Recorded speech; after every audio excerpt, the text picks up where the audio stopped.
प्रवासी बंधु स्नेह मिलन धरनावास गांव। आज की ये पहल सिर्फ एक कार्यक्रम नहीं, ये उस सोच की अभिव्यक्ति है जो गांव को टकराव से नहीं बल्कि तालमेल और समझदारी से आगे बढ़ाना चाहती है। प्रवासी बंधु स्नेह मिलन कार्यक्रम के तहत 10 फरवरी से 25 फरवरी तक देश के अलग अलग राज्यों में धरनावास गांव से जुड़े प्रवासी को आपस में जोड़ा जा रहा है। अहमदाबाद, बड़ोदरा, सूरत, वापी, मुंबई, पुणे, हैदराबाद, वरंगल, तेलंगाना, तमिलनाडु और कर्नाटक तक ये संवाद धरनावास के लोगों तक पहुंच रहा है। इस पूरे प्रयास के पीछे जिस सोच की झलक मिलती है वह नाम है भरतदान चारण। धरनावास गांव केवल एक स्थान नहीं बल्कि अलग अलग समाजों, वर्गों और पीढ़ियों का साझा परिवार है, जहां सबको साथ लेकर चलना सबसे बड़ी जिम्मेदारी होती है। भरतदान चारण उन युवाओं में से हैं जो जाति और वर्ग की सीमाओं से ऊपर उठकर मानवता,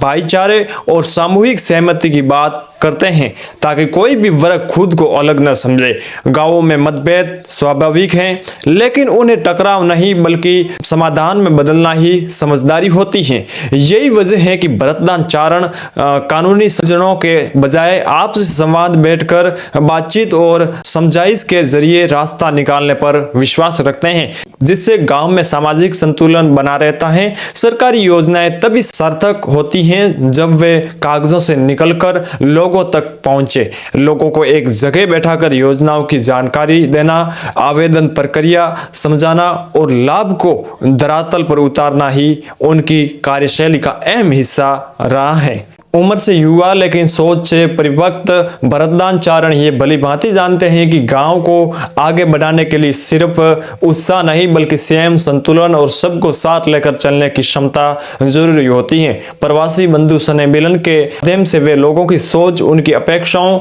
और गांव के भविष्य की दिशा को समझने का प्रयास कर रहे हैं। जब कोई व्यक्ति लगातार लोगों के बीच रहता है, हर समाज से संवाद करता है और विकास की बात करता है, विकास की बात को जमीन पर उतारने की सोच रखता है, तो ये अपने आप में एक शांत लेकिन मजबूत तैयारी का संकेत होता है। धरनावास गांव आज ऐसे ही व्यक्तित्व की तलाश में है जो सबको साथ लेकर चले और हर फैसला गांव की भलाई को केंद्र में रखकर करे। प्रवासी बंधु स्नेह मिलन उसी दिशा में एक सार्थक कदम बनकर उभर रहा है और भरतदान चारण का ये प्रवास लोगों को ये सोचने पर मजबूर कर रहा है कि धरनावास का भविष्य किस तरह की सोच चाहता है। नमस्कार, मैं महादेव न्यूज़ 24 इस बात पर गहरी चर्चा करेंगे। नमस्कार।